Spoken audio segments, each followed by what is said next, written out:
Halo, released on the original Xbox in 2001 and ported to PC in 2003 by Gearbox. Yeah, that Gearbox. When they ported it over to PC, they also released the Halo editing kit, allowing users to create their own levels and much more. Now, not to be confused with Forge, which was added in Halo 3, the Halo editing kit allowed for people to create fully 3D environments using 3D modeling software like 3ds Max to create a level and take it through the same tools that Bungie and Gearbox used to actually create levels for Halo. These custom levels were all played in Halo Custom Edition, again for PC, which you needed the same PC key for from your PC game case for Halo, just all connected. Now, before we move on anymore, I just wanted to point out that these levels you're seeing here are some of my favourites from the amazing creators during the time I was a part of the community. And that is the point of this video, to look back at the 25 Halo Custom Edition levels I released over the period of 2005 to 2007, and it's actually been a decade since my final release for Halo Custom Edition. So I thought, why not take a look back down memory lane at the 25 Halo Custom Edition maps I created. Long before I was known for, well, this, I used 3ds Max and the Halo editing kit to create 25 maps between 2005 and 2007 for Halo Custom Edition. I even made video tutorials back then and shared them as downloadable video files because YouTube wasn't really a thing yet in 2005, just barely. So, this is how I sounded 10 years ago. Now what we're going to do is just delete the Master Chief because I don't need him anymore. I'll just show you some of the... Strange hearing yourself over a decade ago. Let's now begin our journey through the 25 levels I made for Halo Custom Edition. First is Grenation, a small symmetrical level released on July 10th, 2005. I had made a bunch of other smaller test levels and such before this, but this was my first one I ever had the courage to upload and release. There's not much to say about it other than it's, clearly I had not really figured things out with it yet. It's very raw and very unfinished, but at the same time it's the start of something. This is Fire Cove, released on August 10th, 2005, exactly a month after my last level. This was also my first real-time building terrain in 3ds Max, and I was also figuring out more detailed geometry. While these Forerunner towers are from Halo 1 single player, I had altered them in ways to allow additional access to them, and it's interesting changes to them. This map was also my test bed for quite a long time. I would put testing scenery and stuff in here. I just use it for a bunch of random stuff. And at the time, while I was working on this map, I began to talk to a lot of other community members on AIM and the Gearbox forums, and I started working on this, the Hangar Classic. This is actually a rip from single player, a hangar that takes place within the Pillar of Autumn. But I had taken the level and converted it to multiplayer with additions and changes. The level had also had a bunch of playtesting. It was the first time I really connected with a lot of the members of the community. Just over a month after I released the Hangar Classic, I released two maps together, Clicksion and Zyclone. What was I thinking with the names of those? They were really weird. Now, both of these levels weren't anything special, but they were results of what you could build if you followed my outdoor and indoor tutorials respectively. These showed viewers how to build the map in 3ds Max, export it, get it into Sapien, populate it, and then export it to play it within Halo Custom Edition. Like I said, neither of these maps are anything special, but apart from my outreach to help the new members of the community learn some techniques, that was the main goal for these. This idea of releasing multiple maps at the same time became a thing for me, releasing mini map packs multiple times. Next was on the 3rd of October 2005, which included A Bridge Too Far and Conception. I wonder if I knew what Conception meant back then. Anyway, two maps that really began to show my skills advancing a little. A Bridge Too Far was a replica from the New Mombasa Bridge in Halo 2, which was released earlier that year, a year earlier on the original Xbox. The geometry in this level is a little messy in places, but I did incorporate some larger vehicles for this level. Conception, seriously, who let me name these things, was a way smaller Forerunner style level, and you can see me begin to add details to levels and really begin experimenting with the lighting in some strange but cool ways. 2 months later, on the 19th of December 2005, a level I had worked on with a couple of other people, the Omen was released. I've got to say, I don't really remember this one, but the notes on halomaps.org say that I did some level modeling and texturing, so there we go. Not much to say about it, but I probably don't remember it too well because I was working on another map pack of my own at the same time. Just before we entered 2006, I released 3 maps together. They were Moksha, Nirvana, and SubZero. I still have very vivid memories of Moksha. I loved this map at the time. It's a small U-shaped canyon that is really, really small, but has these really cool little bases built into the cliffs and small Forerunner towers above each. This level even has like a nice little waterfall at one end of the map. There's a lot going on here in such a small space. Nirvana is this medium-sized, very hilly open canyon with 2 very simple bases at each side. Not much to say about this one, but I do like the pelican crash in the middle. And then SubZero, a small O-shaped canyon with these small bases, teleporters to other structures. I like this level. I even added some like custom community vehicles, which was this mongoose. I like to think these 3 levels together show my better understanding of the Halo CE engine a little bit, and also show how I was beginning to really come into my own in terms of a style. Still, there's nothing here that's really amazing or outstanding. A few months later, on the 23rd of February 2006, I released another map pack with 2 levels, CalibrationX and Paradoxical. CalibrationX, another awful name, is this human-styled map, probably on a spaceship or something, and actually doesn't look too bad looking at it. I never really liked human levels in Halo. I was always so fascinated by Forerunner architecture, so you'll see me focus a lot more on that as we go on. Paradoxical was released at the same time and really embraced that Forerunner aesthetic, although the lighting is far too colourful looking back. I do have some fond memories of this one, and you can see the continuation of my skill level, this sort of thing, compared to previous ones.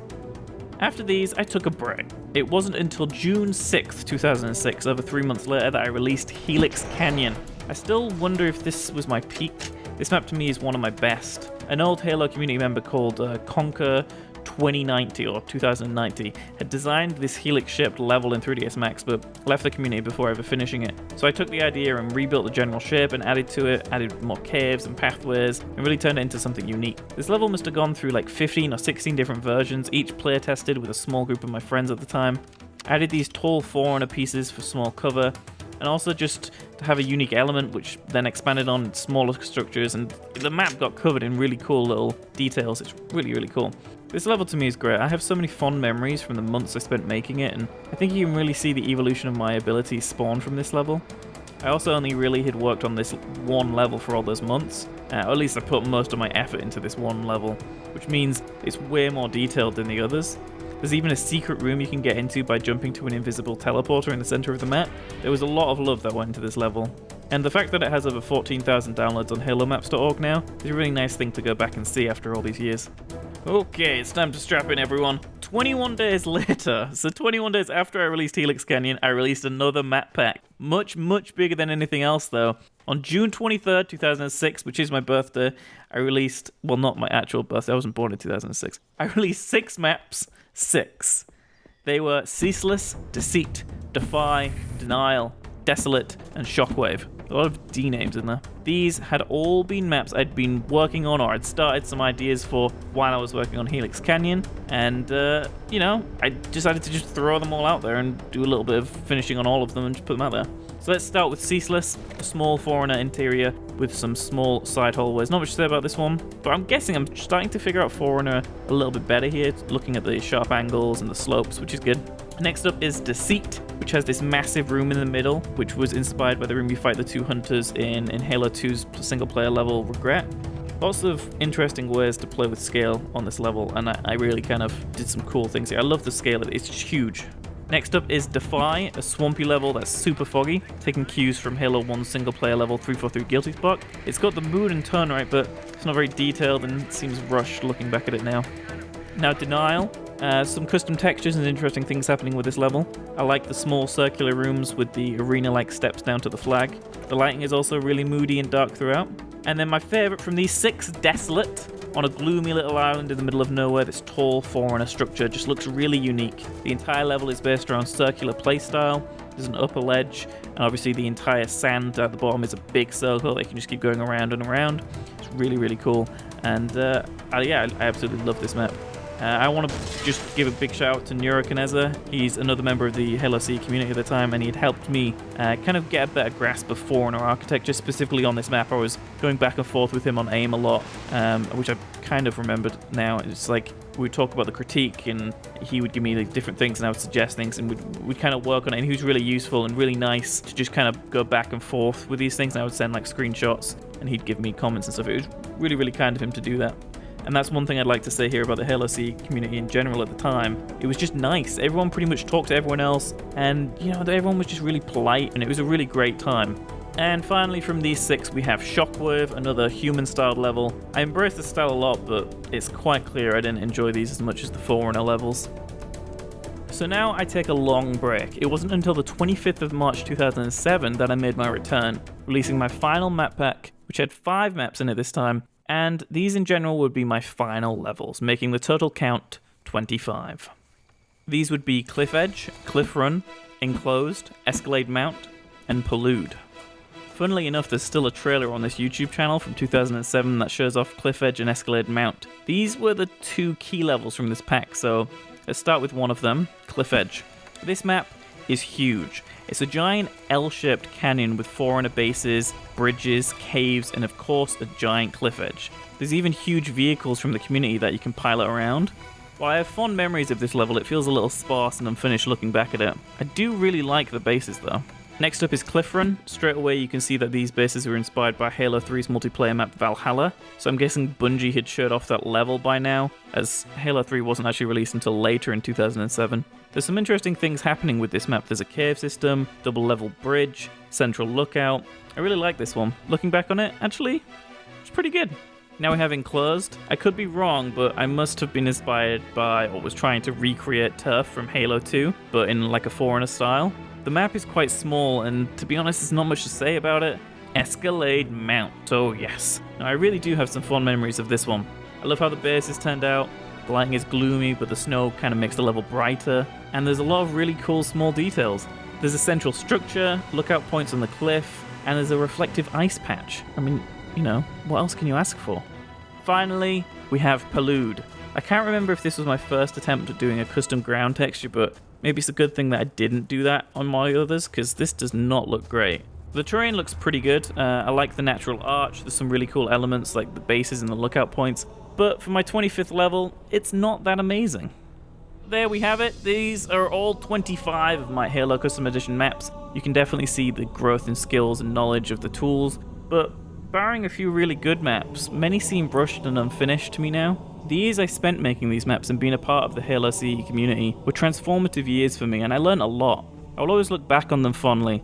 You are, however, maybe wondering, if you've hovered your mouse around at the bottom of this video, how come there's so many minutes remaining? Well, what would it look like if I returned to Halo Custom Edition after not making a level for it in over 10 years?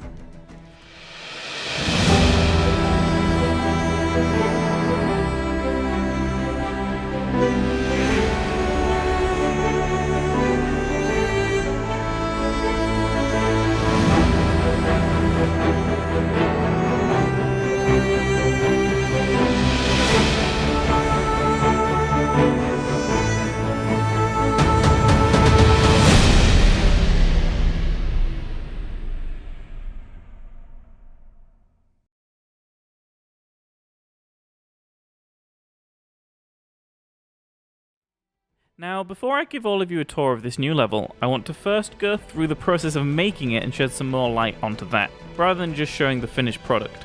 I started off by designing this map with some super rough sketches and ideas before coming up with the general shape of the map. My original idea before I started creating these awful drawings was that the map would be this canyon that a Forerunner builder went crazy with over his lifetime, and the original terrain is almost unseeable under the clutter of Forerunner towers and bridges. But I turned back on this idea and figured out that I just wanted the middle of the map to be a few different Forerunner structures that would be iconic and kind of form the rest of the map around those. Now, the first thing I modeled was the base. I took a little bit of inspiration from the Halo Reach remake of Timberland, and then I kind of ran away with the design and made it my own. The base originally had a much more compact and less open design on the interior. There was still a window at the back, but it was much thinner in terms of height, and then it was much wider along the back. There was a Forerunner something in the middle of the base, but it kind of just messed things up a little bit, and the walls were much more simple as well.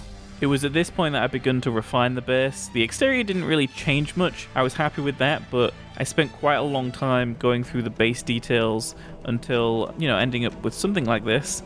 Walls had much more shape and detail to them. The floor had this pattern, and the back wall was more prominent but set back at the same time, so it was this big window that you could see out, but it wasn't as intrusive or panoramic as the previous design. I also added these hologram panels to add some extra detail, I guess, to the base, because they were quite just flat, grey-looking, Forerunner rooms, but I wanted to add a little bit extra detail by creating my own little holograms. The next thing I did was block out the general shape for the 3 Forerunner structures in the middle of the map, the 2 smaller bridges, and the large connecting structure which splits the map in 2.